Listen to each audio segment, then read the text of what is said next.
Hello everyone, welcome back to my channel.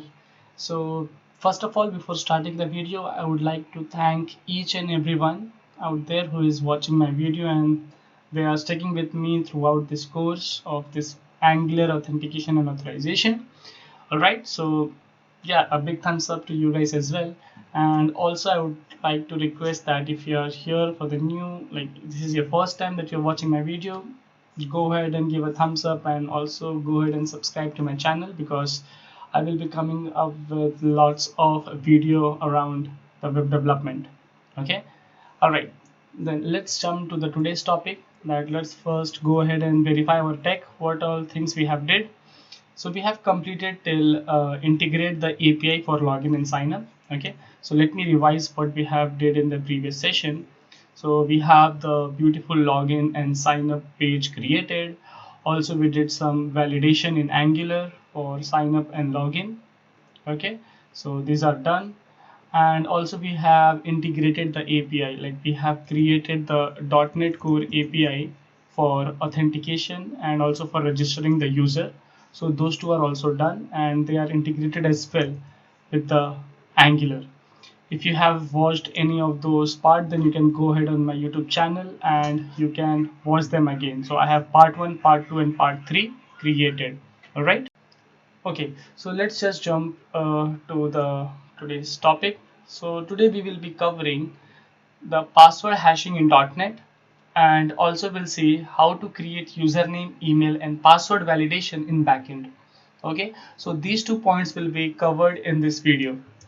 Okay, so before that, let's go ahead and see what is the problem that because of which we need to come up with this solution called as hashing the password in .NET.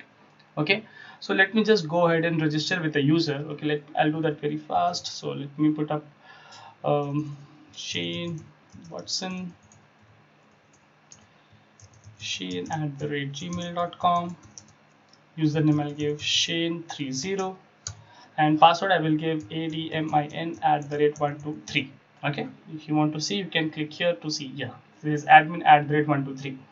And now if I click on sign up, okay, so I can see user is registered.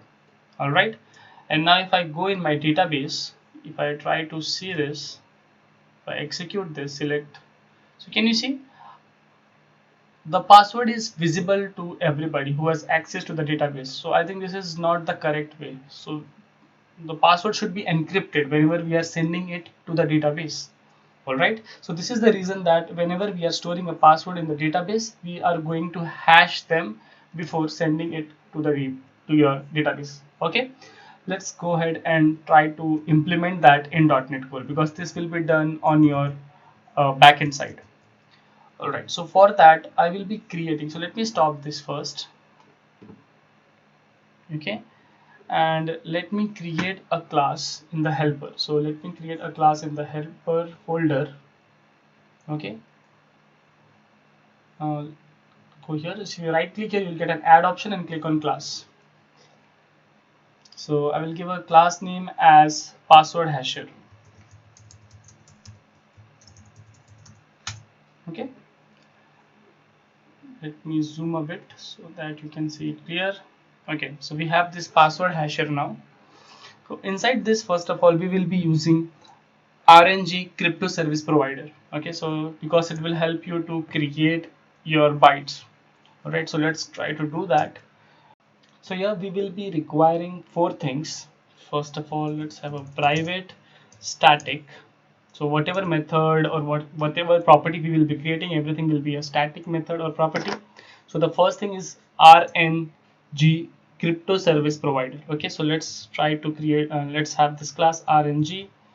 So crypto, I'm not sure about the spelling, you can verify it from the net or yeah, service provider. Okay, so this is the one we need and this is coming from system.security.cryptography. Let's give it a name. RNG is equals to new RNG crypto service provider. Okay, RNG crypto, why it is not coming, so let's copy this and let's take it like this. Okay, all right, so once we have this, now we need another 3 things, which is salt size, hash size and iterations. again let me have a private static read only, and here we need int as a salt size of 16. Okay, let me copy this and paste it 2 more times. So second one I need is hash size of 20, and we need iterations. So I will be using these properties when I am hashing my password. Okay. Alright, so once these properties are ready, now we will be creating our method to hash my password. So for that, let me create a public static. The return type would be a string because this method will return your hash password. Okay, so let's give it the name as hash password, and this will receive an input from the user as password. Okay, so as the return type is string, so we need to return string. So I'll return a blank at the moment because I don't like those red colors. Okay, all right. Now first thing, let's create a variable as byte salt, and now let's use this rng dot get bytes. Okay, then we'll say salt equals to your new byte. So we'll create a new byte of salt size. And the salt size, it is 16 on the top. Okay, that's why I use this property. All right, now let me put more enters to write my logic here. Okay, and now here we'll have a key. So I'll say where key is equals to new. So we will be using a class rfc2898 drive bytes. Okay, so this is the class rfc298. So because if we import this, so that's why it is easy to get all these classes. Okay, so these all are coming from your security.cryptography namespace. Okay, so inside this we need to pass our password, which is coming from the user. Okay, and then we need to pass the bytes. Okay, so we can pass the salt which we have created here, which we have converted into the bytes. Okay, so we can pass the salt. Okay, and we can also pass the iterations. So we can pass iteration which is there on the top, this one, iterations. Okay, so that's how the key will be created. Okay, and now we need to create the hash. So we can say where hash. Okay, now what we can do is we can say key dot get bytes. Okay, and inside that we can pass the hash size. Okay, that's why we had this hash size. Okay, so now we have a hash here. Now let's go ahead and create the hash bytes. So we will be creating by this, like where hash bytes. Okay, and now this will be your a combo. Like for example, if I say your new byte. Okay, new byte of, now we will be adding your salt size plus your hash size. So this will be combination of those two. So we are using that size. Okay, inside this. So now this is 16 plus 20, which means 36. So we are using that. So we are getting a hash byte. Okay, all right. So once this is done, now what we are going to do, we will say array.copy. Okay, now I'll say array dot copy. So we need to pass a source, we need to pass a destination, we need to pass a length. Okay, so let's go ahead and do that. This salt is our source. Okay, and then we have hash bytes which we have created on the top, and then we can call your salt size. Okay, salt size. So we used array.copy here, and again for hash we'll use the same thing. So let me, okay, I can just do like this, hash slash this hash bytes. Okay, then we have this salt size, and then we have this hash size. Okay, so because of IntelliSense I'm able to do this. So thanks to Visual Studio 2022, so I'm getting those IntelliSense. Okay, so that's why it makes things easier for you whenever you are coding. It saves your time. So once this is done, now what we need to do is we need to get that a base 64 hash. Okay, so we have those hash byte created. All right, so we can say where base 64 hash. Again, we are trying to like get that hash into a base 64 string. So that's what we are trying to do. Now we can say here convert, okay, convert dot to base 64 string, and we can pass this hash bytes. Okay, and now this value we need to return. Okay, this value we need to return, and this will be a string. Can you see this is a string, and that's why we are getting no error here. Okay, that's how we try to hash our password in .NET. Okay, so this is the way to hash your password. Okay, but we also need a mechanism where we can verify the password. All right, so suppose user again try to log in, so at that point of time we will get a plain text, and then we will verify that with our logic where we'll be writing this now. Okay, so let's go ahead and create a method for verify password. So again, let's create a public static, and the return type will be a boolean called as verify password. Okay, and here we need to pass two parameters. Now the first will be your password, and the second one will be your base 64 hash. Okay, so this is of type string and base 64 hash, like any give any name, base 64 hash. And this is nothing but the password which is stored in the database. This is what you will get. Okay, so this is how you want to verify the password. So here let's write the logic for it. So first we'll say, first you need to convert from base 64 string to bytes. Okay, so we'll say where hash bytes is equals to your convert a dot from base 64 string, and we can pass the string inside it. Now this will convert it into the hash. Okay, hash bytes. Okay, now let's get our salt. So where salt is equals to, we have this bytes already, right? So we have byte size of the salt size, what we have on the top. Okay, the property salt size.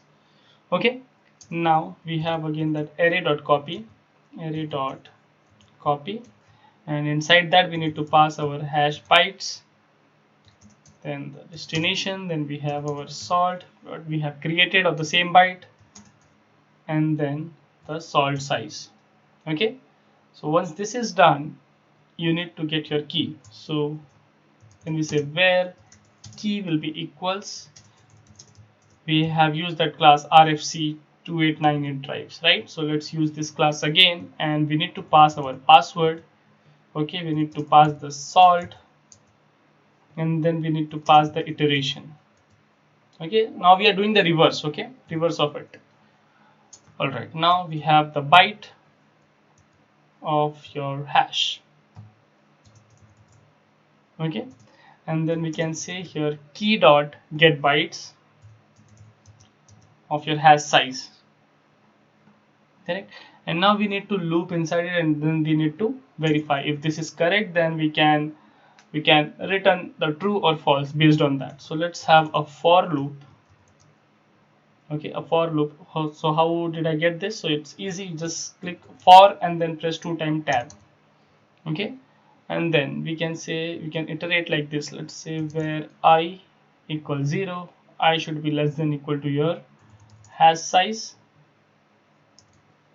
Okay, and I plus plus, and then here we can verify if, so hash bytes I plus your salt size. Okay, salt size, if this is not equal to your hash of I, okay, then we can say, hey, it doesn't matches. We can say return false. All right, but if it matches, then we can just say in the next line, okay, I think we don't need this line, we can do it in single line. Okay, return false, else we can say yes, it had matched and the password is true, so you can say return true. So that's how we verify the password. Okay, so this is the way of verifying the password. Okay, all right, so now we have two methods created in our helper class. In the password hasher class, like we have hash password and then we have verify password. Okay, so now let's see how we can like hash them before storing them in the database. So let's go in the user controller. Okay, so we have our method for saving, right, like registering the user. So this is the line, correct? So what we can do is, before checking it, for example, before sending it to the database, right, this is the line which helps you to send the user, right? So what we can do is, we can just say here user pass, like user object we have on the top, user object dot password will be equals to your password hasher. So the class which we have created, password hasher, again we need to import the namespace. So just hover on this and you can say using, so use that. So password hasher dot, so once you press dot you get your method name hash password, and this expects a input, right? If I open this bracket, so this expects a input, so we need to pass the user object dot password which is coming from the user. Okay, and now this will help you to hash your password.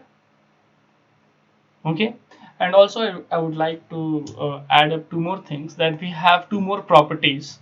The first one is user object dot role. So whenever we are saving in signing up a user, so we will be doing it by default as a user. So you can do that as well. So whenever we are storing, it is storing as a user. And also we can say user obj dot token. So token also we can send it as empty at the moment. Why empty? Because we haven't implemented the JWT token yet. So once we have a token, then at that time this will have some value. Okay, so till that time let's keep it as a blank. Okay, so once these properties are added, so now we can go ahead and say save changes, like add them in the database and save the changes and just return that user registered. Okay, so this is the way of hashing your password. Let's go ahead and click save all. Okay, and now let's try to run your application.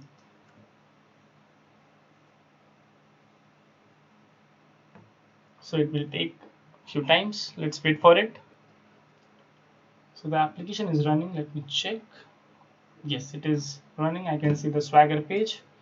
Okay, so let's go ahead and try to register another user. Okay, and this time let me add Chris Rock.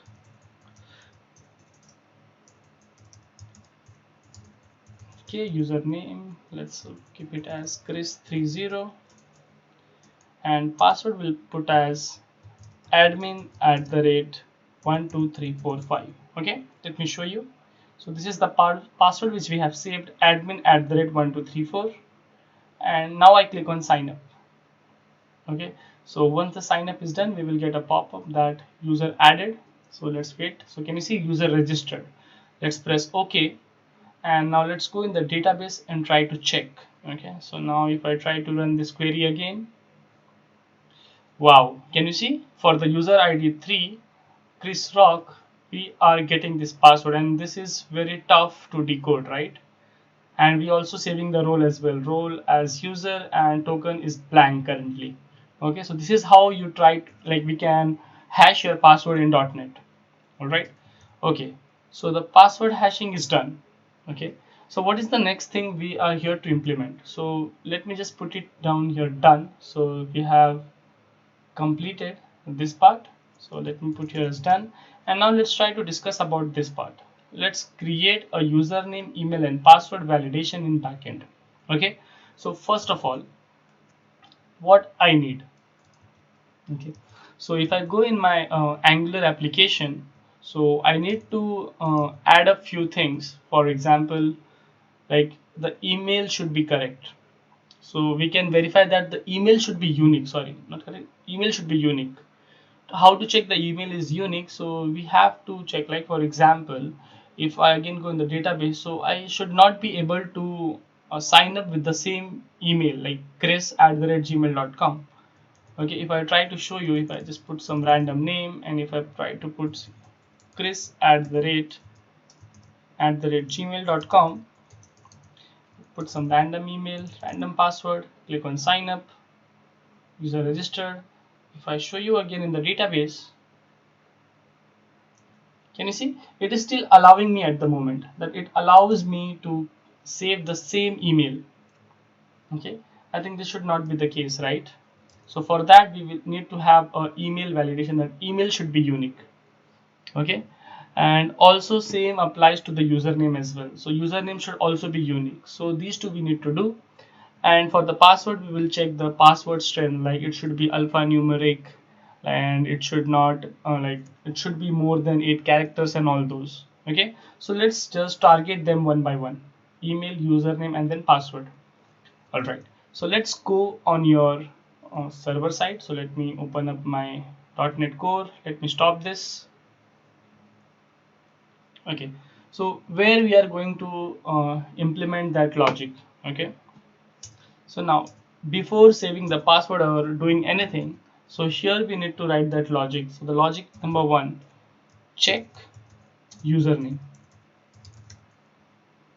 Okay, then here we need to write the logic, check email. Okay, and then in the last we need to write logic for check password strength. Okay, so let's target them one by one. Okay, so what I need to do, I need to check the username is unique or not. Okay, so let me go ahead here and create a private method. Okay, so the method name will be check username exist. Okay, so for that let me create a method called as private task of boolean. Okay, and here I'll say check, sorry, we can check username exist async. All right, so we need to pass the username inside this parameter. So username as password, oh sorry, uh, string as username, I'm so sorry. Okay, so we need to check this username is existing or not. Okay, so what we need to do is we just need to check. We can just say return, you can see a return. Okay, we can say here context dot user dot any async. Okay, and then here we need to say that if x dot username is equal to my username. Okay, so this will return, and this is a task. So what we can do, we can just click here await. Should be async. Okay, that's how we can do. Or if you want to shorten this method, so what you can do is you can remove this. Okay, just copy this auth, Control X, remove all of this. Okay, and then you can directly write this line. So this will do the same job. This will return a boolean, it will check for it, and it will return a boolean for you, like if the password is matching or not. Okay, so that's how it will try to check the username exists or not. All right, now let's go on the top and use this method over here. Okay, so here we need to add a if condition. If, you can say await, and I can say check username exists async, and here we need to pass the username. So we have this user object, so object dot username. If this value is true, okay, if this value is true, then we can directly return a bad request.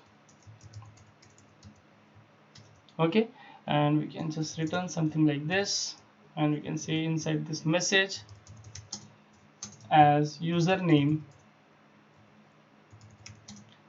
already exist. Okay, something like this. Similar thing we need to do for password as well. Okay, so let's go down and we can copy the same method, and we can just go here and do the same thing. Check email exist, and here we need to pass the email, and here we need to verify the email. That's all. If the email exists, then again we need to throw this same error. So I can again copy this line and paste it below this, and just change the name to check email exist. Okay, check email exist. I think the name is incorrect, so let me copy and paste. Better, no, this is correct. And here I can put the error as email already exist. Can you see? Now if I save it, and now let's go and check on the browser for username and email. Okay, let me run this.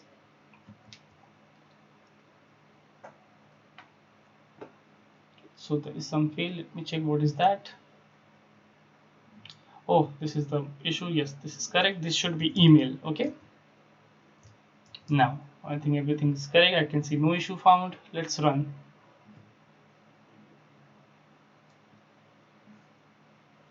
Okay, so let's wait for it to start. Okay, the Swagger page is up. Let's go here and try to, again, let's have a Chris Rock, and we can put email as chris@gmail.com, and then we have username as chris30. Password I can give anything at the moment. And now let me open up my console. Okay, because this will be throwing some error.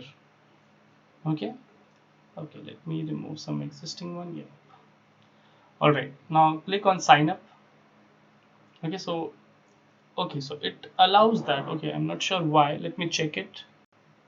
No, I think this is some wrong console which I have put. So now you can see we are getting a error, right? We are getting username already exist. Okay, I think this is correct. This is not wrong, this is correct. Okay, let's press OK, and let me just show you what is this console. If I go on the sign up, so this is the one which is coming, right? So let me remove it from the code so that it should not display there.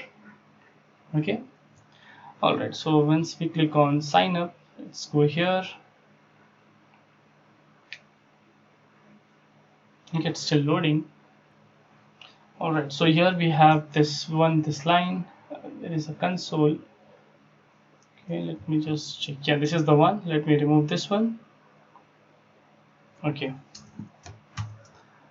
let me zoom a bit so that you guys can see. Yep, so this is done. Let's save the changes. So compile successful. Now let's open up your browser, and let's go ahead and verify for the email as well. Correct? So for verifying it, so what we can do, again, let's put up the same name, Chris Rock, and the username this time we'll say write Chris301.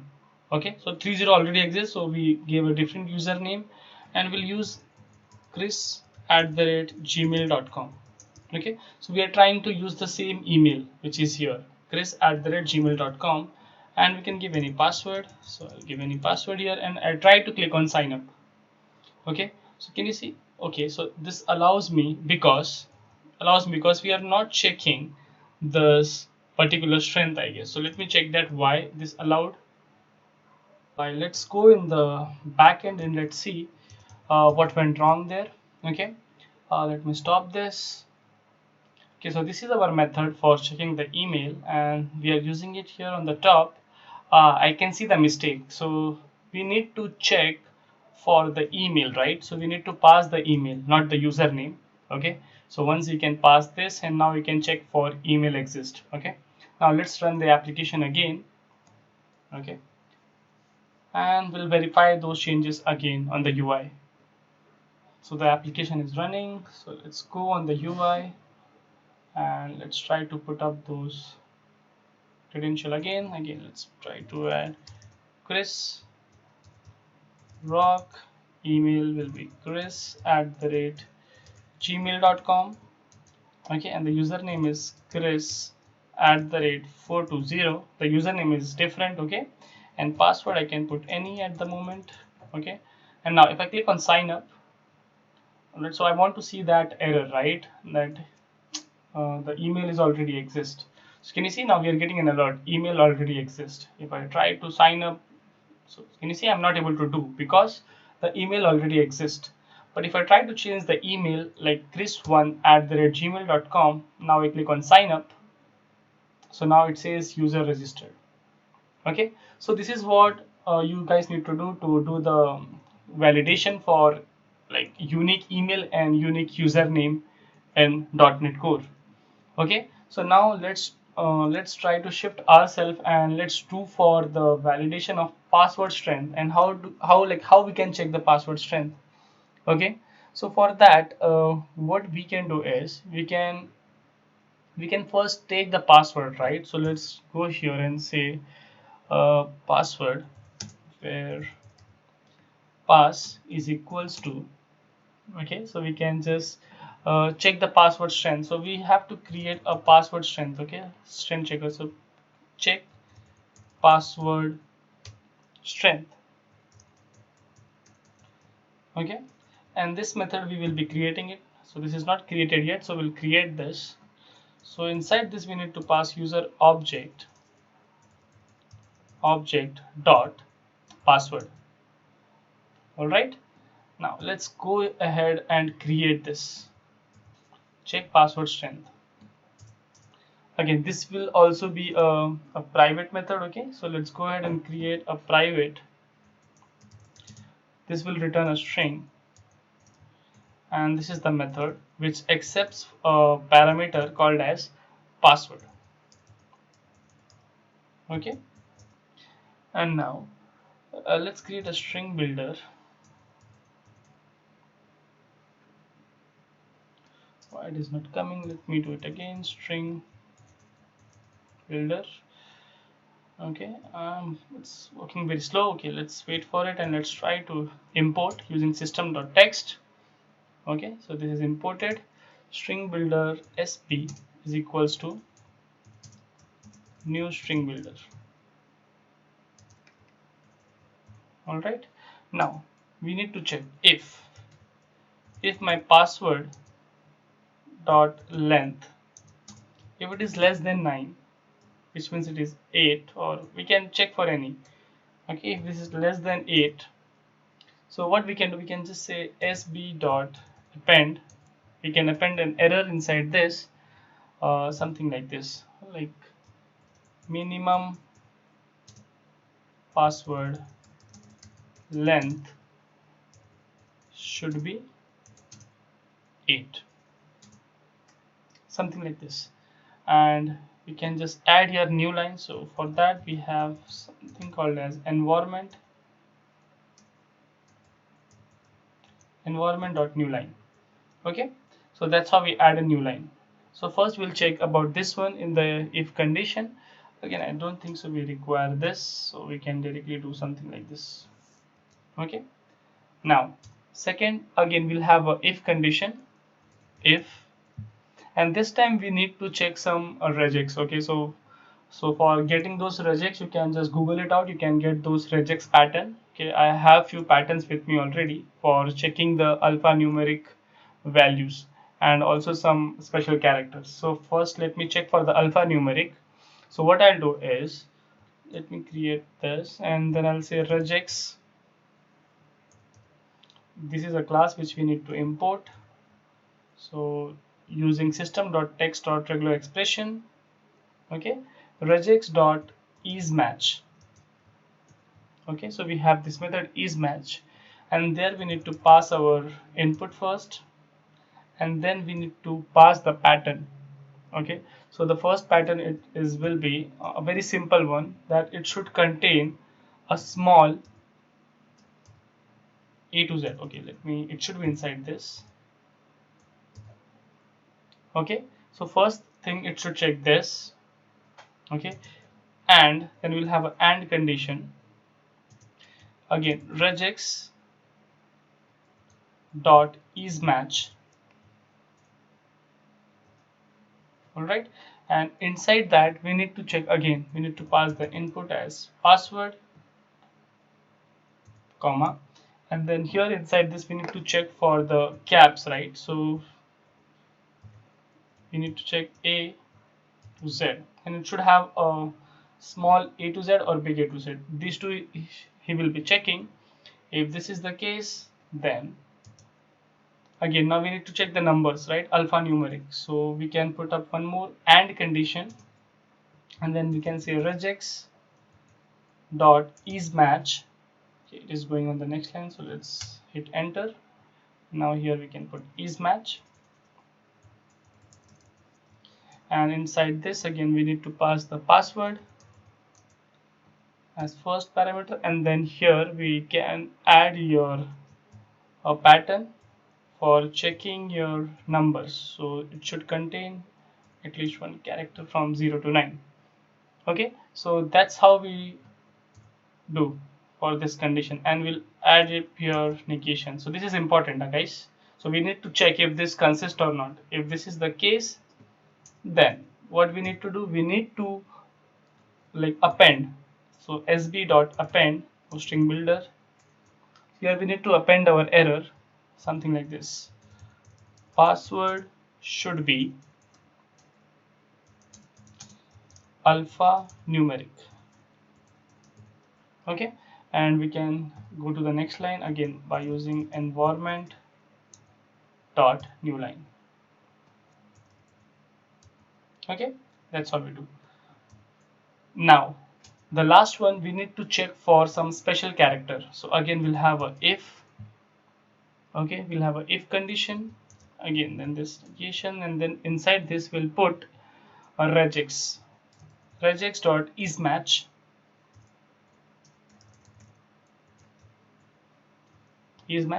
and then we need to pass again the input password, and after that we need to put up all the characters which you need to check. Okay, which you guys need to check inside that. So you can have lots of characters there, so you can put all those characters inside these two bracket. Okay, so for example if you need to check for example this less than sign, then you need to check for greater than sign, if you need to check for at the rate. Okay, so there are lots of symbols which you need to verify, right? So you can put all of them inside this array. Okay, so let me put up those special characters. Okay, if you want you can pause the video and you can just go ahead and like put it in your application as well if you want the same. Okay, but yeah, it all depends, okay, what you want. All right, if this is the case, okay, then what we can do is again we can just go ahead and append the error. Okay, for appending we have sb dot append. All right, and then inside that we can say password should contain special character,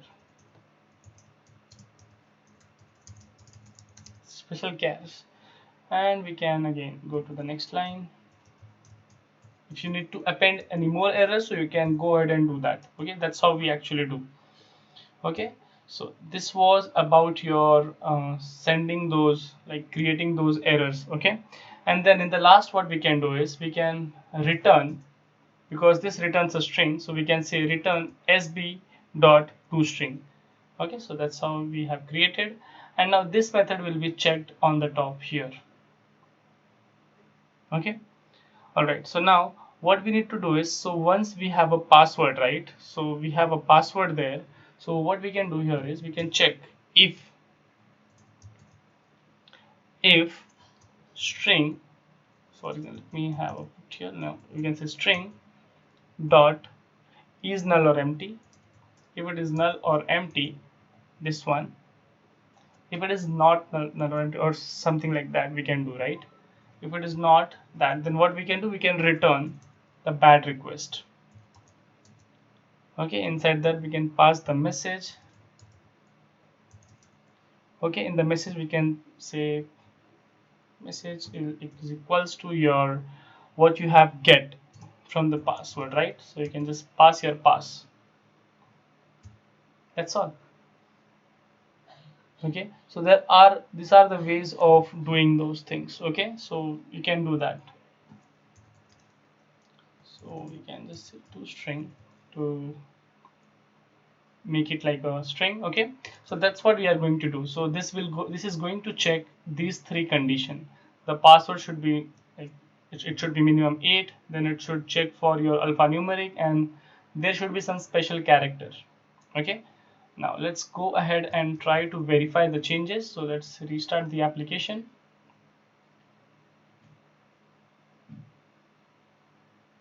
Let's wait for it to load. We come here and we go here in the sign up, try to sign up. Okay, so let me put up some good name like ABC XYZ. I'm not bothered about those two, first name last name. Email should be unique, right? So abc@gmail.com. So this is a unique email, and username again abc30. This is also a unique. You can verify them in your database, correct? All right, now let's go ahead and check for a password. If I try to, let me put up a password as admin and click on sign up. Okay, let's see what happens, because I want to see some alert here with all my errors. Can you see I'm getting an alert called as minimum password length, password should be alphanumeric, and password should contain special chars. So first let's go ahead and try to make the password as 8 characters. Okay, so more than 8 characters basically. So admin, let me put here as super admin. Okay, so this is 1 2 3 4 5 6 7 8 9 10. So we have 10 characters now, and now if I click on sign up, can you see now I get only two errors. So the password should be alphanumeric. So for that, let's go here and create this as caps, and let's put here as 10. Okay, now this is alphanumeric. Okay, let's click on sign up. Now we are getting only one error which says password should contain special characters. So let's go here and try to put up your @. Okay, and now let's go ahead and sign up. Can you see the user got registered? So in this way we can go ahead and try to check the password strength in the backend. Alright, now if you see the user got registered here, can you see ABC XYZ, username unique, email is also unique, and we are also hashed your password while saving them in the database. Okay, so this was one of the most important things, like as a developer, that you should know how you can hash your password, how you can check the unique username and email in your project. All right, I hope I have like tried to explain things in a very decent or in a very nicer way, so that you could have understand something from me. If you still have any questions related to this, whatever we have discussed, so please mention them in the comment section. I will definitely gonna answer them, so that you should learn this tech very easily. All right, if you guys have loved this thing, so I would love to suggest, like I would love to see a thumbs up button. Okay, I will be like hoping for again a minimum of 100 likes, maybe in a week. Let's see how much we can achieve. All right guys, so this was it from this today's session, and let me go here and try to again change the status to done. Okay, so these 6 points has been done. So from the next video we are going to create the JWT token. So that's all from this today's video. I hope you have learned something new today. If yes, then please go ahead and give it a thumbs up, and also subscribe to my channel, and you can share this among your friends, colleagues, so that they should also learn this tech. All right, okay guys, bye bye and keep learning.